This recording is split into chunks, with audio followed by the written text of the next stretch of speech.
What's up, everyone? I'm back. Yeah, been at least a year, probably more. Let's get back to this beginning bushcraft series. Stick around.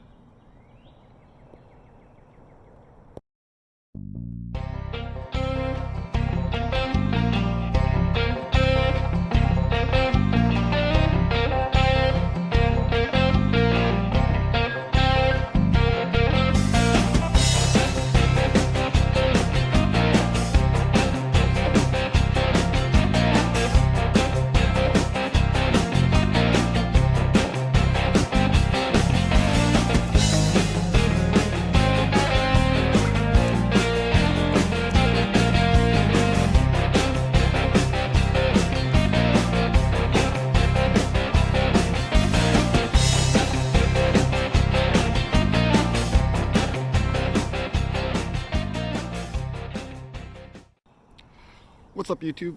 PAoutdoors here. It's been a while. Lots been going on. The past year we've moved. I've totally switched careers, which took a lot of classes, learning, just get myself established. And then of course the pandemic hit. It's been pretty crazy. I apologize. It's been so very long. I'm just kind of taking a break right now from turkey hunting. Not a whole lot moving around here.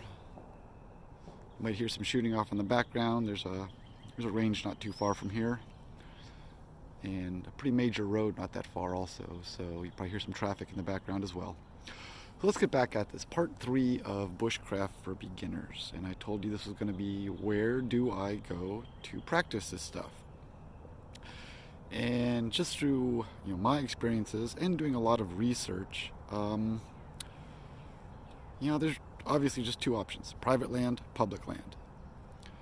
And private land, you're going to get the best experience out of. So let's start with that one.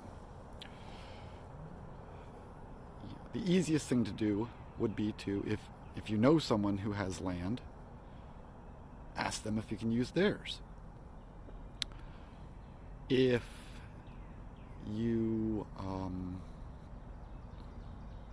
you know where there's land and you're able to contact the landowner, we do a lot with hunting where you go ask permission to hunt on someone's property.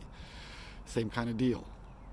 You talk to the person and you tell them what you want to do on their property. I would stay away from using the word like survival. You don't want these people to think you're running around the woods like Rambo or something like that.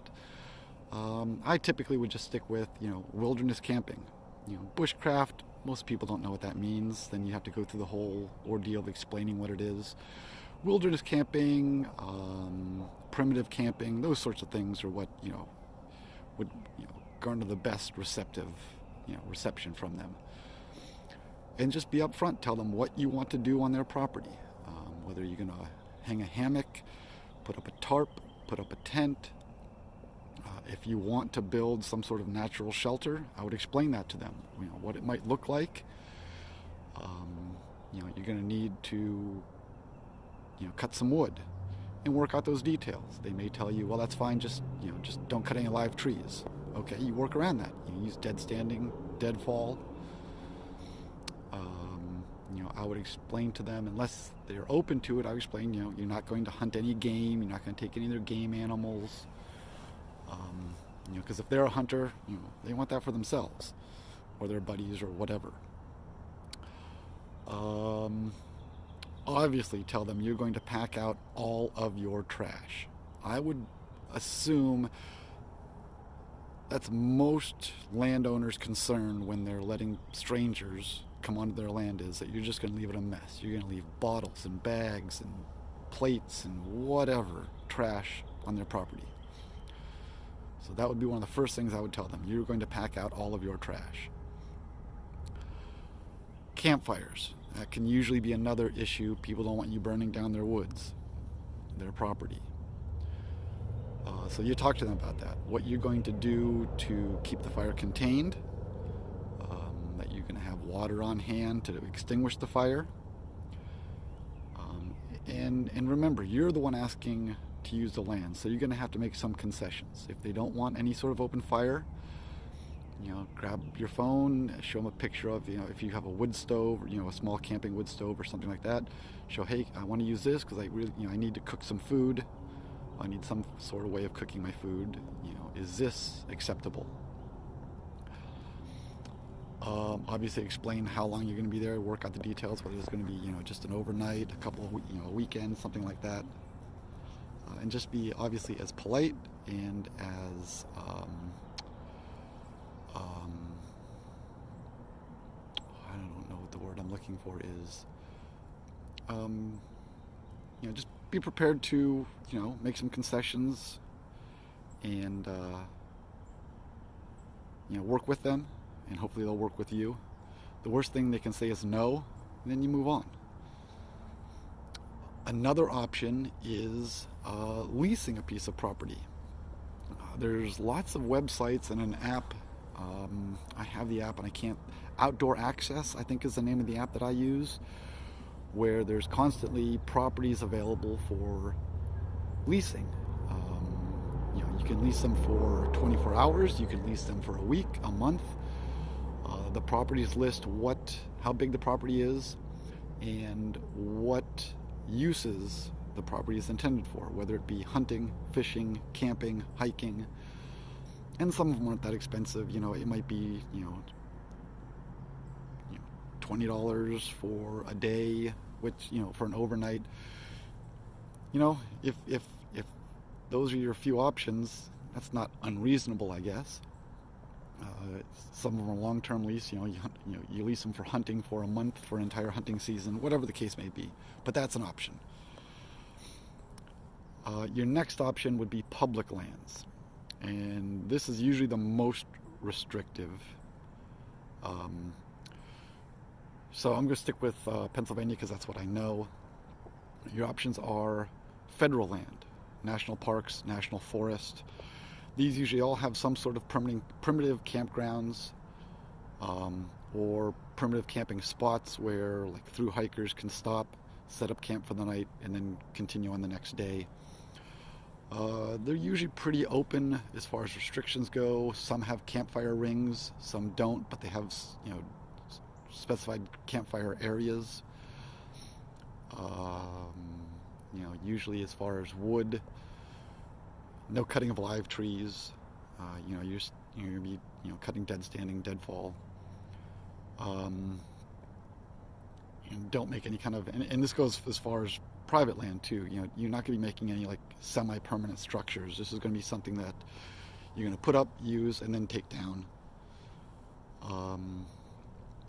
So national forests, national parks, and they're usually really cheap. In some cases, just a couple bucks. I think some places don't even require a fee. Again, pack out your trash. Then you get into state property. In Pennsylvania, we have two types of state property. You have state parks and state forests. Many state parks offer primitive camping areas that are secluded away from their larger RV type campgrounds. Again, some have camp rings, some fire rings, some don't. Just look those up, follow the regulations, find out how you can reserve the spot. I think most places you're going to have to reserve a spot, I believe. And then there's state forests, which, to be honest with you, I'm kind of new to the idea. I wasn't 100% sure what a state forest was and what you could do on a state forest. And then I found that, that as far as state property, that's maybe the most ideal. They're almost never used very often anyways for camping, so you're not going to be surrounded by a bunch of people. Camping regulations are, kind of what you'd expect. There's no designated camping spots in most of these. They give you an area, you can camp in this location. You just kind of pick a spot, and that's where you set up your camp.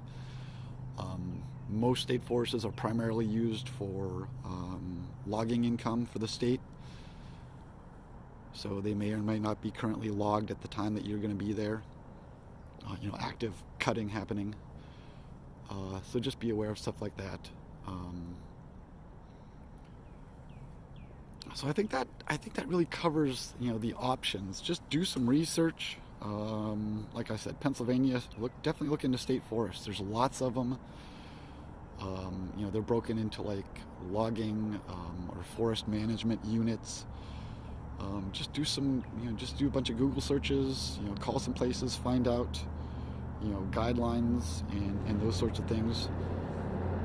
And that's got to be a motorcycle. A little chilly, but good for him.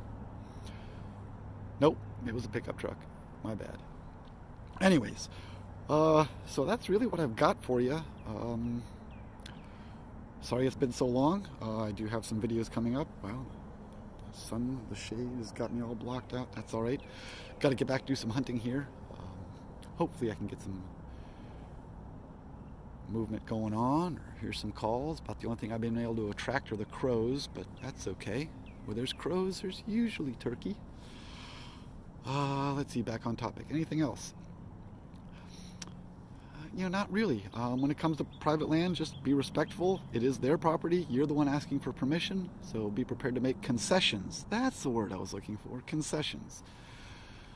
Yeah, that's what I got for you. Appreciate everyone who's kind of stuck around and the patience. And I'll get back with you the next video just as soon as I can. Please subscribe, like, share, comment. Especially if you've got experiences with, you know, talking to private landowners or what you know, what you've experienced on public lands. Comment in this comment section, please. Let everyone know what your experience has been. All right, that's it for me. Thanks for everyone. Get outdoors, be safe, but remember, no, that's wrong. It's been that long. Get outdoors, enjoy yourself, but be safe out there. Thanks for watching.